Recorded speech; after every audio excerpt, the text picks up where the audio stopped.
ठीक है, मैं तुम लोगों को बता रही थी कि होगा क्या बेसिकली, कि जब भी कोई ऐसा एंटीजन जो पहले कभी आपको इन्फेक्ट कर चुका हो, लाइक माइकोबैक्टीरियम ट्यूबरकुलोसिस है, उसके एंटीजन ने आपको पहले इन्फेक्शन कॉज किया, तो आपकी बॉडी में मेमोरी टी सेल्स डेवलप हुए हुए होंगे।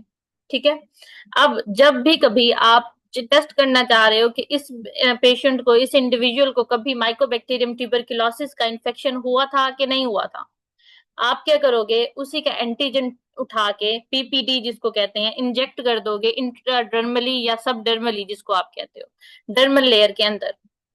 कुछ घंटों बाद रिएक्शन स्टार्ट हो जाएगा। ठीक है, अब वो रिएक्शन बहुत ही माइन्यूट होगा, बहुत ज्यादा नहीं होगा, ऐसे हल्की सी स्वेलिंग हो सकती है, हल्की सी इंड्यूरेशन हो सकती है, इंड्यूरेशन कहते हैं स्किन थिक हो जाती है उस एरिया पे। लेकिन जैसे जैसे टाइम गुजरना स्टार्ट होगा, उस एरिया में आपके T cells, memory T cells आना स्टार्ट हो जाएंगे। वो मेमोरी टी सेल जब आएंगे, वो कन्वर्ट होंगे, अपने आप को एक्टिवेट करेंगे, और उस जगह पे इन्फेक्शन, सॉरी, रिएक्शन जो है वो मजीद बढ़ना स्टार्ट हो जाएगा। 12 घंटे गुजरे, 18 गुजरे, 24 गुजरे, रिएक्शन बढ़ता जा रहा है, और वो रिएक्शन अपना मैक्सिमम यूं कह लो कि स्वेरिटी पे पहुंचेगा, पीक पे पहुंचेगा तकरीबन 48 से 72 घंटे में। रिएक्शन स्टार्ट हो जाएगा चंद घंटों बाद ही, 3-4 घंटों बाद, लेकिन वो बढ़ता बढ़ता मैक्सिमम पीक पे पहुंचेगा 72 घंटों तक। 48 घंटे भी हो सकते हैं, 72 भी हो सकते हैं, और कुछ ज्यादा हाइपर सेंसिटिव पर्सन में वो 24 घंटे भी हो सकते हैं। ठीक है, अगर तो ये रिएक्शन डेवलप हो गया है उस पर्सन में, ये निशानी है कि उसके अंदर मेमोरी टी सेल बने हुए थे, और मेमोरी टी सेल उसी में बनेंगे जिसमें पहले कभी इन्फेक्शन हुआ है। तो ये हमारे लिए ये आसानी पैदा करता है ये पता करने में कि ये इंसान पहले कभी एक्सपोज हुआ है माइकोबैक्टीरियम ट्यूबरकुलोसिस को या नहीं, पहले कभी इसको टीबी हुई है या नहीं हुई। अच्छा, लेकिन इससे हमें ये चीज नहीं पता चलती कि वो जो इन्फेक्शन है वो खत्म हो गया है या वो अभी भी चल रहा है। क्यों? क्योंकि हो सकता है कि वो अभी भी इन्फेक्शन आपकी बॉडी में लेटेंट फेज में मौजूद हमें ऐसे लग रहा है कि मेमोरी टी सेल्स हैं तो रिकवर हो गया होगा, हो सकता है वो लेटेंट फेज में इन्फेक्शन मौजूद हो। अगर तो आपका कुछ अर्सा पहले नेगेटिव टेस्ट आया था, आपने एंटीजन दिया था, लेकिन कोई ऐसा रिएक्शन डेवलप नहीं हुआ था, इसका मतलब है कि पहले कभी भी आपको माइकोबैक्टीरियम ट्यूबरकुलोसिस का इन्फेक्शन नहीं हुआ। लेकिन अगर आपका रिएक्शन फर्स्ट टाइम में ही पॉजिटिव आया है, इसका मतलब है ये भी हो सकता है आप लेटेंट फेज में हो, ये भी हो सकता है कि आपको इन्फेक्शन हुआ है, आप रिकवर कर गए हो, और आपके अंदर मेमोरी टी सेल्स मौजूद है। बहुत सारे ऐसे आपके पास इन्फेक्शन हैं, बहुत सारी ऐसी डिजीजेज है, वो आपके पास वॉर्म्स की डिजीज भी हो सकती हैं, पैरासाइटिक, वो आपके पास प्रोटोजोअल इन्फेक्शन हो सकते हैं, फंगल इन्फेक्शन हो सकते हैं, वो आपके पास बैक्टीरियल इन्फेक्शन भी हो सकते हैं, जिनको डायग्नोज करना बड़ा ही मुश्किल है, जिनकी डायग्नोसिस का सच पता नहीं चलता। ठीक है, तो उनमें ये पैच टेस्टिंग की जाती है by using the principle of tuberculin type hyper sensitivity, और इसमें आप सबसे ज्यादा माइकोबैक्टीरियम ट्यूबरकुलोसिस के ही इन्फेक्शन को देखते हो। ठीक है, आप माइकोबैक्टीरियम ट्यूबरकुलोसिस के लिए इसको ज्यादातर यूज करते हो, इसीलिए इसको आप ट्यूबरक्यूलिन टाइप हाइपर सेंसिटिविटी भी कहते हो। यहां तक बताओ कोई चीज समझ ना आई हो? यहाँ देखो डायग्राम में कि आपने वही मॉलिक्यूल जिसको आप देखना चाह रहे हो कि उस मॉलिक्यूल का पहले कभी इन्फेक्शन हुआ है या नहीं, आपने वो एंटीजन उठा के इंजेक्ट कर दिए इंट्राडर्मली। आपके वो टी सेल जो कि पहले सेंसिटाइज हुए थे, वो यहाँ पे आएंगे, एक्टिवेशन होगी, मैक्रोफेजेस को भी इन्वॉल्व करेंगे, अपने सारे साइटोकाइंस रिलीज करेंगे, और आपको इस तरीके की एक इंड्यूरेशन देखने को मिलेगी, एक उभार, एक रिएक्शन, इन्फ्लेमेशन। अब ये जो उभार है, ये आपको अच्छा, वैसे तो हमें देखने पे लग रहा है कि ये हमारे पास एक क्वालिटेटिव टेस्ट होगा कि आया तो पॉजिटिव, नहीं आया तो मतलब कभी इन्फेक्शन नहीं हुआ। ठीक है, लेकिन ये हमारे पास एक सेमी क्वांटिटेटिव टेस्ट है। ये हमें क्वांटिटी का भी थोड़ा सा आइडिया देता है। क्वांटिटी का कैसे आइडिया देता है? हम रेडियस मेजर करते हैं, हम ये मेजर करते हैं कि वो जो उभार, इन्फ्लेमेशन या इंड्यूरेशन बन रही है, वो रिएक्शन उसने कितने एरिया को कवर किया है। जितने ज्यादा एरिया को कवर करेगा उसी के लिहाज से हम उसकी डिग्री को डायग्नोज करेंगे, और जितना एरिया कम होगा उसके लिहाज से हम बताएंगे कि कम उसके अंदर इन्फेक्शन बहुत ही माइल्ड सा हुआ होगा। ठीक है। अच्छा, ये आपकी इम्यूनिटी के लिए भी जरूरी होता है, वो कैसे होता है वो भी बताती हूँ। अच्छा, पहले इसको समझ लो। अब हम रेडियस को मेजर करते हैं तो हमें अंदाजा होता है कि कितने ज्यादा टी सेल्स मौजूद थे। जितने ज्यादा टी सेल्स मौजूद होंगे उतना ज्यादा इन्फेक्शन हुआ होगा, और उसी से लड़ने के लिए आपके टी सेल्स जो हैं वो प्राइम हुए होंगे। बाद में उतने ही टी सेल्स उसी अंदाजे से मेमोरी टी सेल में कन्वर्ट हो गए। जब आपने ये रिएक्शन कराया तो ज्यादा मेमोरी टी सेल होने की वजह से ज्यादा आपको रिएक्शन डेवलप हुआ। ठीक है। इस बेस पे इसको आप कहते हो कि ये एक सेमी क्वांटिटेटिव टेस्ट है। यहां तक बताओ मेरी बात समझ ना आई हो तो।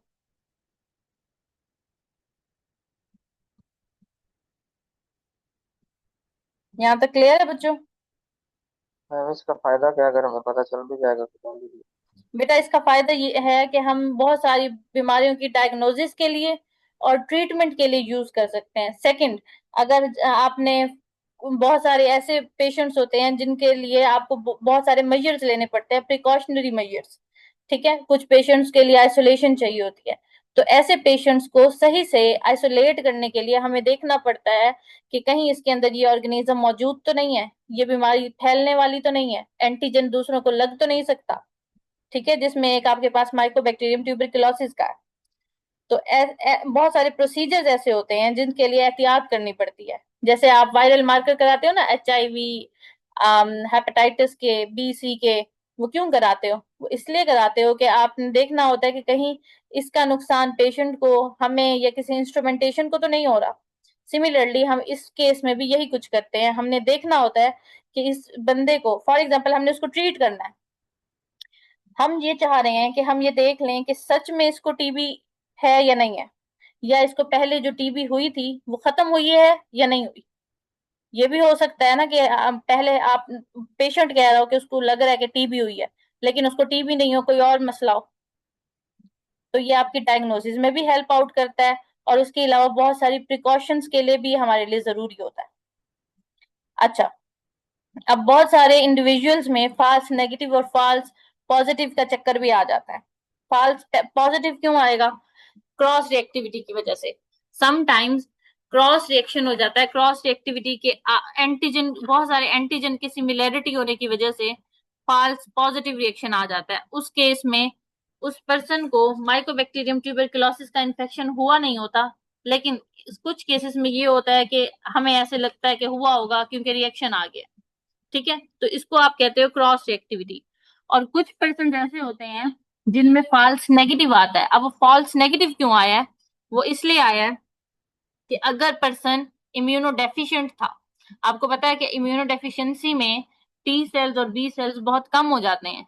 अगर वो टी सेल और बी सेल बहुत कम हो गए हैं तो वो यहाँ पे मेमोरी टी सेल्स आएंगे ही नहीं, क्योंकि वो है नहीं। इन्फेक्शन तो पहले हुआ था, लेकिन अब वो इम्यूनो डेफिशिएंट है। उस इम्यूनो डेफिशिएंसी की वजह से अब मेमोरी टी सेल रहे नहीं है, तो यहाँ पे रिएक्शन नहीं आएगा, लेकिन उसकी बॉडी में एंटीजन मौजूद है। एक ये रीजन हो सकती है। दूसरा रीजन हो सकता है एक्टिव इन्फेक्शन, कि उस पर्सन को इन्फेक्शन है, अभी भी इन्फेक्शन मौजूद है, और इन्फेक्शन बहुत ज्यादा है, इतना ज्यादा है कि सारे के सारे टी सेल उस इन्फेक्शन से लड़ने में लगे हुए हैं। कोई भी टी सेल फारिग नहीं है कि वो मेमोरी सेल में कन्वर्ट हो जाए। जब मेमोरी टी सेल नहीं बने तो जब आप एंटीजन देते हो तो उसकी रिएक्टिवेशन उस एरिया में नहीं होगी, वो तो उस एक्टिव इन्फेक्शन से फाइट ऑफ करने में लगे हुए हैं। तो इस केस में भी, ओवरवेलमिंग इन्फेक्शन के केस में भी, आपके पास फॉल्स नेगेटिव आ सकता है। लेकिन फिर बता रही हूँ, आ सकता है, प्रोबेबिलिटी है, नहीं भी आ सकता। तो ये रीजंस होते हैं आपके पास फॉल्स पॉजिटिव और फॉल्स नेगेटिव के। ठीक है, और इसकी आपको जरूरत क्यों होती है? जैसे कि मैंने अभी बताया है कि डायग्नोसिस के लिए आपने बहुत सारे इन्फेक्शंस को रूल आउट करना है, या फिर बहुत सारे ऐसे केसेस जिसमें आपने प्रिकॉशनरी मेजर्स लेनी है। इन दो रीजंस की वजह से आप ये टेस्ट करते हो, लेकिन ये टेस्ट इतना यूज नहीं होता रहमान। ठीक है, क्यों? क्योंकि अब बहुत सारे एडवांस टेस्ट हो गए हैं। हमारी किताबें बहुत पुरानी है ना, हमें अभी भी ये सारी चीजें ऐसे पढ़ने को मिलेंगी जैसे ये हो रहा है। लेकिन अब एडवांस टेस्टिंग आ गई है, मॉलिक्यूलर, आपके पास जेनेटिक्स, इम्यूनो, इन सब के टेस्ट आ गए हैं। एडवांस ऑटोमेशन आ गई है। एंटीबॉडी एंटीजन रिएक्शन की बेस पे बहुत सारे रिएक्शंस आ गए हैं। तो हम फॉरेन टेस्ट करवा लेते हैं। ये वाले टेस्ट अब सिर्फ और सिर्फ माइकोबैक्टीरियम ट्यूबरकुलोसिस के केस में करते हैं, बाकी किसी भी इन्फेक्शन को रूल आउट करने के लिए ये टेस्ट यूज नहीं होते। ये मेरी बात याद रखना। यहां तक तुम लोगों को क्लियर है? आगे चलूं?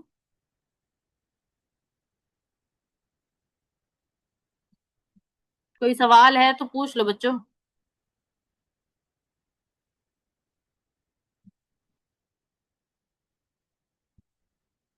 अच्छा, ये है आपके पास दो जो हमने डिस्कस किए हैं major reactions contact sorry type 4 hyper sensitivity की, जिसमें हमने कॉन्टेक्ट हाइपर सेंसिटिविटी देखी है और हमने देखी है tuberculin type hyper sensitivity. Contact hyper sensitivity आपके पास रियल टाइम हाइपर सेंसिटिविटी है, जिस जो कि इंडिविजुअल्स को होती है।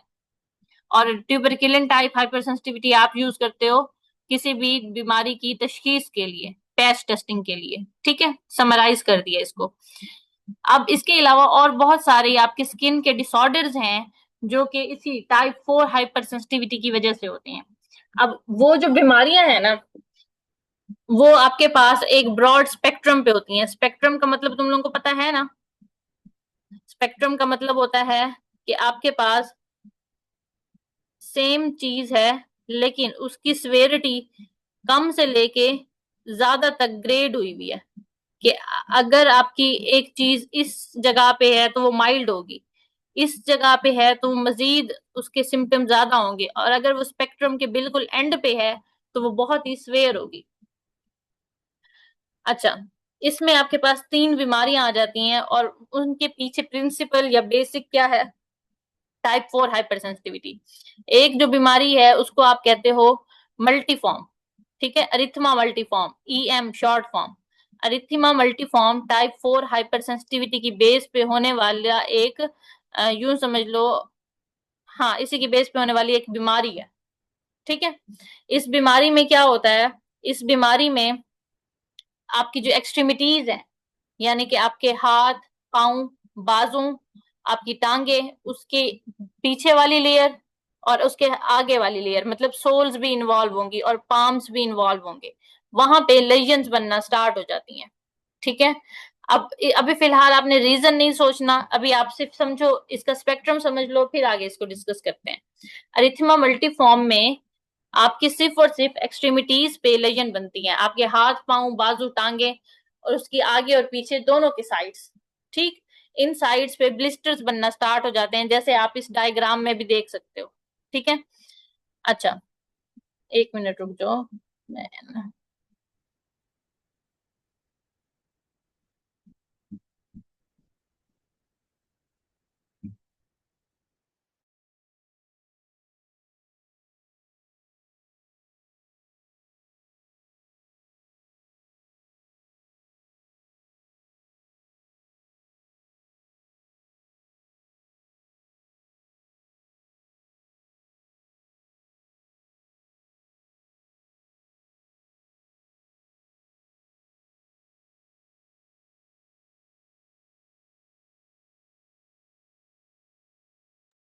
यहाँ देखो बेटा, इस इमेजेस में अगर आप लोग देखो तो आप लोगों को नजर आ रहा है कि सारे छाले से बने हुए हैं हाथ पे पीछे। ठीक है, लेकिन ये सिर्फ और सिर्फ आपको नजर आएंगे हाथ पे, या नजर आएंगे पाँव पे, या नजर आएंगे बाजू पे, या नजर आएंगे टांगों पे। ऐसी कोई बीमारी जो कभी भी किसी इन्फेक्शन के बाद, किसी वायरल इन्फेक्शन के बाद या फिर किसी बैक्टीरियल इन्फेक्शन के बाद आपको हुई है, तो इसको आप कहोगे एरिथेमा मल्टीफॉर्म। ठीक है, इसमें होगा क्या कि इसमें आपकी म्यूकस मेम्ब्रेन भी इन्वॉल्व है और आपकी केराटिन लेयर भी स्किन की इन्वॉल्व है, और छाले से बन गए हैं। और वो छाले बने हैं आपके पास साइटोटॉक्सिक टी सेल की रिएक्शन की वजह से। इसमें होता क्या है? इसमें ये होता है कि कोई इन्फेक्शन हुआ, उसके नतीजे में आपके टी सेल्स एक्टिव हो गए। अब जब आपके टी सेल्स एक्टिव होते हैं तो वो अटैक करना स्टार्ट करते हैं उस ऑर्गेनिज्म पे। अब क्रॉस रिएक्टिविटी भी हो सकती है, ये भी हो सकता है कि वो एंटीजन इन एरिया में मौजूद हो, जिसकी वजह से क्या होता है, आपके टी सेल आपकी ही स्किन को अटैक करना स्टार्ट कर देते हैं और वहां पे सारे लेजन, सारे जख्म और छाले से बन जाते हैं। ठीक है, सेम यही सारी चीज हो रही होती है स्टीवन जॉनसन सिंड्रोम में और टॉक्सिक एपिडर्मल नेक्रोलाइसिस में, सेम यही चीजें। लेकिन फर्क क्या है? फर्क ये है कि यहाँ पे स्वेरिटी बढ़ती जाएगी। एरिथेमा मल्टीफॉर्म से ज्यादा स्वेयर है स्टेवन जॉनसन सिंड्रोम, और इससे भी ज्यादा आपके पास स्वेयर है टॉक्सिक एपिडर्मल नेक्रोलाइसिस। सब में सेम चीज है, लेजन्स बन रही हैं, सब में सेम चीज है कि पहले कोई इन्फेक्शन हुआ है, उसके नतीजे में आपके टी सेल एक्टिवेट हुए हैं और ये सारा कुछ कर रहे हैं। लेकिन फर्क है स्वेरिटी का और फर्क है लोकेशन का। यहाँ पे आपकी एक्सट्रीमिटीज थी, यहाँ पे अब एक्सट्रीमिटीज नहीं है, यहाँ पे आपका क्या है, ट्रंक है और आपका फेस है। यहाँ आपके चेहरे पे, आपके लिप्स पे, आपकी ओरल कैविटी में अंदर, और आपके बॉडी पे, ट्रंक पे क्या होगा, छाले बनना शुरू होंगे, और वो छाले एरिथमा मल्टीफॉर्म से ज्यादा स्वेयर होंगे। ठीक है, कितने स्वेयर होंगे कि ऐसे लगेगा जैसे वहां पे जली हुई जगह हो। और ये तकरीबन आपकी बॉडी को 10% से लेके 30% तक डैमेज करती है। आपकी 10 से 30% तक बॉडी इस सारे ब्लिस्टर से भर जाती है। टॉक्सिक एपिडर्मल नेक्रोलाइसिस में क्या होता है, नेम इंडिकेट कर रहा है कि इतना ज्यादा है कि आपने उसको टॉक्सिक कहा है, और हो क्या रहा है उसमें, नेक्रोसिस हो रही है जिसकी वजह से पूरी स्किन लाइज हो रही है। इसमें सेम वही स्टीवन जॉनसन वाला काम है, लेकिन यहाँ पे पूरी बॉडी इन्वॉल्व होगी। पूरी की पूरी बॉडी पे आपको ऐसे जख्म होंगे और ऐसे लगेगा जैसे बंदा पूरा का पूरा जल गया हो। और ऐसे पेशेंट्स के जो ट्रीटमेंट है वो मोस्टली बर्न यूनिट में किया जाता है। ठीक है, अच्छा, यहाँ तुम लोग देखो, ये भी सेम पिक्चर्स हैं, रुको मैं तुम लोगों को दिखाती हूँ।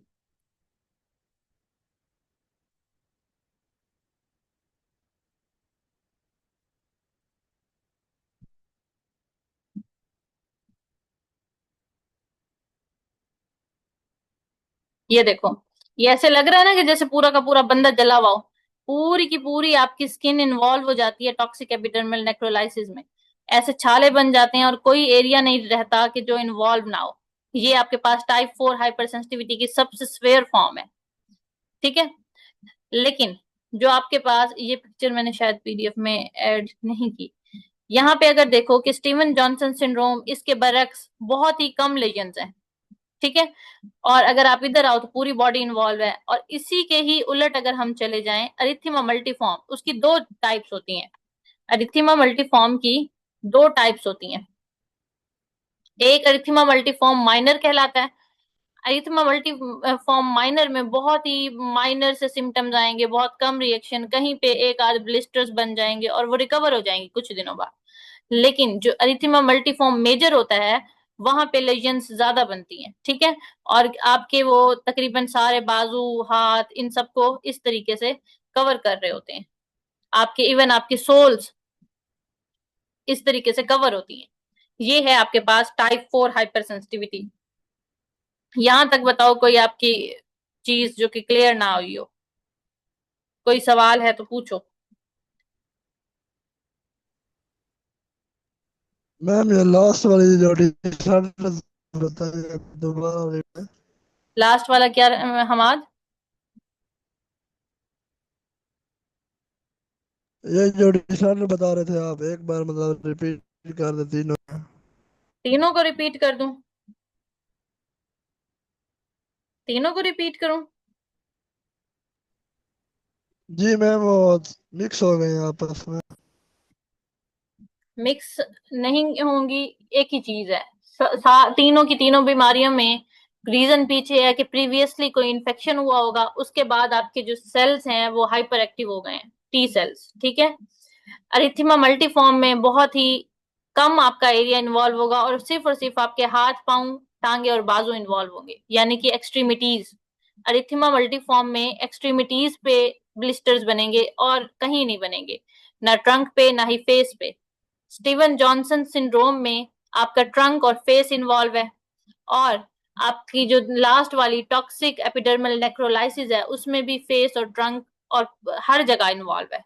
ठीक है, आपका जो स्टीवन जॉनसन सिंड्रोम है वो दरमियान में लाए करता है, यानी कि वो अरिथमा मल्टीफॉर्म से ज्यादा स्वेयर है और टॉक्सिक एपिडर्मल नेक्रोलाइसिस से कम स्वेयर है।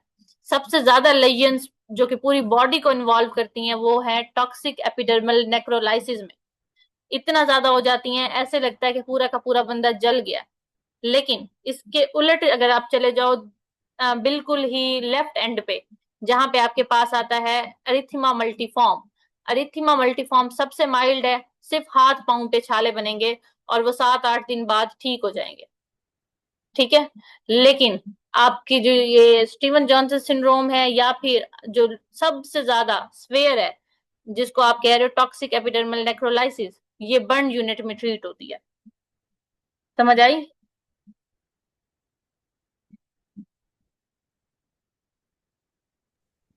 Okay ma'am. और किसी बच्चे का कोई सवाल?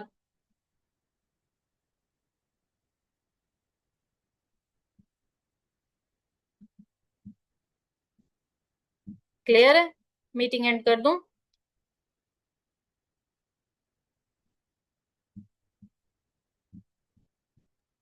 Yes ma'am. ठीक है बच्चों, अल्लाह हाफिज।